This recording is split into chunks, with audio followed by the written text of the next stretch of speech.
వరి సాగులో నాట్ల నుంచి నూర్చే వరకు రైతులు ఎదుర్కొంటున్న ప్రధాన సమస్య కూలీల కొరత. దీంతో రైతులు సకాలంలో పనులు చేపట్టలేకపోవడమే కాకుండా సాగు వ్యయం పెరిగి నష్టాలను చవిచూస్తున్నారు.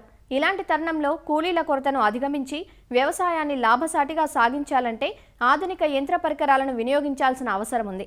ఇప్పటికే అక్కడక్కడ వరి కోతలు పూర్తవగా ఇంకా చాలా ప్రాంతాల్లో వరి కోతలు జరుగుతున్నాయి.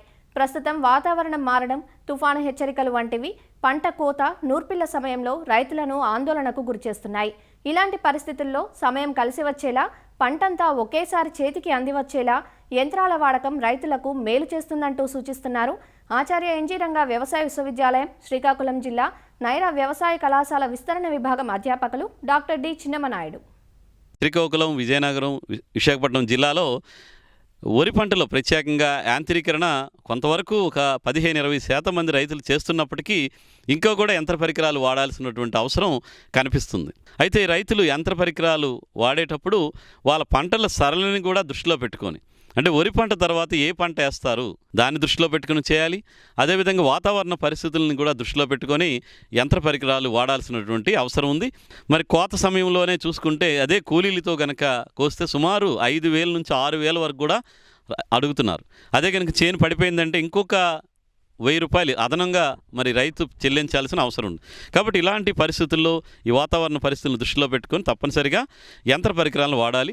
ఈ ఉత్తర కోస్తా జిల్లాలో మనకి ఒకసారి ఏంటంటే వాతావరణ పరిస్థితులు ఒక్కోసారి కోత సమయంలో కూడా ఇబ్బంది పడుతుంటాయి. సైక్లోన్స్ రావడం, అధిక వర్షాలు రావడం, వీధురుగాలులు వేయడం, ఇలాంటి పరిస్థితుల్లో మరి కోత సమయంలో యంత్ర పరికరాలు వాడడం అనేది తప్పనిసరి అయిపోయింది. దీనికోసం రైతులు ఎక్కడైతే మీరు మొదటి పంట వరేసి రెండో పంట ఏదైనా మొక్కజొన్న కానీ దున్నేసి వేసిన పంటలు మళ్ళీ పొలం దున్నుకుంటాము వేస్తామనుకుంటే అక్కడ కంబైన్డ్ హార్వెస్టర్స్ వాడుకొని కోతలు చేసుకోవచ్చు. ఎందుకంటే కంబైన్డ్ హార్వెస్టరు హెవీ మిషనరీ కాబట్టి పొలంలోకి వెళ్ళిందంటే గాడులు పడిపోతాయి, కాంపాక్ట్ అయిపోతుంది. దానివల్ల కొన్నిసార్లు పెసరా మినుము కానీ లేదంటే ఈ కట్టి జనుము కానీ రాగులు కానీ ఇలాంటి వేయటానికి అనుకూలంగా ఉండదు పొలం కండిషన్. కాబట్టి మనం మొదటి పంట తర్వాత వేసే పంట మొక్కజొన్న, ఇతర పంటలు అయితే కనుక కంబైన్డ్ హార్వెస్టర్ని వాడుకోవచ్చు. ఒక కంబైన్డ్ హార్వెస్టర్ 1 ఎకరా 1 గంటలో కానీ గంటన్నరలోనే కోత అయిపోతుంది. అదేవిధంగా వచ్చినటువంటి గింజలన్నింటినీ కూడా మనం బస్తాలకి ఎక్కించుకొని ఎక్కడైనా నీడ సదుపాయం ఉన్న దగ్గర వర్షం పడని ప్రాంతాల్లో కొద్ది రోజులు మనం నిల్వ చేసుకోవడానికి కూడా అవకాశం ఉంటుంది, లేదా ఆరబెట్టుకోవడానికి కూడా అవకాశం ఉంటుంది. ఇప్పుడు ప్రత్యేకంగా ఉత్తర కోస్తా జిల్లాల్లో రైతులు ఈ సైక్లోన్స్ వాతావరణ పరిస్థితుల్ని దృష్టిలో పెట్టుకొని కంబైన్డ్ హార్వెస్టర్స్ మీద ఎక్కువగా దృష్టి పెట్టడం, కస్టమ్ హైరింగ్ సెంటర్స్ కూడా ఇప్పుడు అందుబాటులో ఉన్నాయి కాబట్టి ఈ కంబైన్డ్ హార్వెస్టర్స్ వాడుకోవడం వల్ల చాలా లాభాలు ఉంటాయి. అయితే రైతులు ఒకవేళ వరి పంట తర్వాత పెసరా మినుము కానీ రాగులు పంటలు కానీ కట్టి జనుము కానీ వేయాల్సిన పరిస్థితి ఉంటుంది. కాబట్టి అలాంటి పరిస్థితుల్లో రైతులు తప్పనిసరిగా ప్యాడీ రీపర్స్ అని చిన్న యంత్ర పరికరాలు అందుబాటులో ఉన్నాయి. 1 ఎకరా కొయ్యడానికి సుమారుగా 2-2.5 గంటలు సమయం పడుతుంది. కోసేటప్పుడు కూడా చేను పలచగా పడుతుంది, వరసల్లో పడుతుంది కాబట్టి త్వరగా చేను ఆరిపోతుంది. కోత ఖర్చు చూసుకుంటే కంబైన్డ్ హార్వెస్టర్ అయితే కనుక ఇప్పుడు 3,500 నుంచి 4,000 వరకు కూడా తీసుకుంటున్నారు.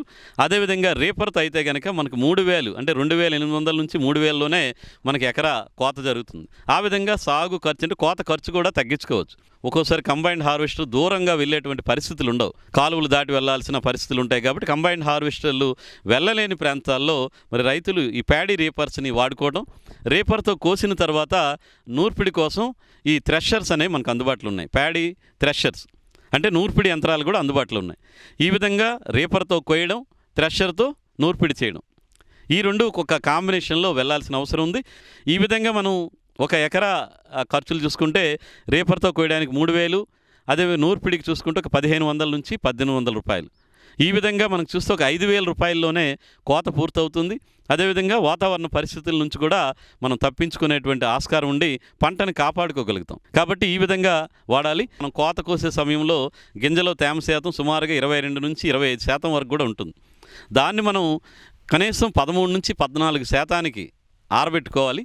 ఇలా ఆరబెట్టిన తర్వాత మీరు ఏపీ సీడ్స్కి అయితే విత్తనానికి కానీ లేదంటే ఎక్కడైతే కొనుగోలు కేంద్రాలు ఇప్పుడు ప్రభుత్వం ద్వారా ఇస్తున్నారో అక్కడ కనీసం 14 తేమ శాతం ఉంటేనే వాళ్ళు కొనుగోలు చేస్తున్నారు. కాబట్టి మరి రైతులు కోత కోసిన తర్వాత ఎండబెట్టుకొని మరి అందించుకుంటే సరిపోతుంది. వాతావరణ పరిస్థితులు అనుకూలంగా లేక కూలీలు కనుక అందుబాటులో లేకపోతే వేసినట్టు పంట నష్టపోవడం కూడా జరుగుతుంటుంది. కాబట్టి రైతు సోదరులు తప్పనిసరిగా వరి కోతకి నూర్పిడికి తప్పనిసరిగా యంత్ర పరికరాలను వాడుతూ మీరు కనుక సేద్యం వ్యవసాయం కనుక చేశారంటే ఖర్చులు తగ్గించుకుంటూ నికర ఆదాయం పెంచుకోవడానికి ఆస్కారం ఉంటుంది.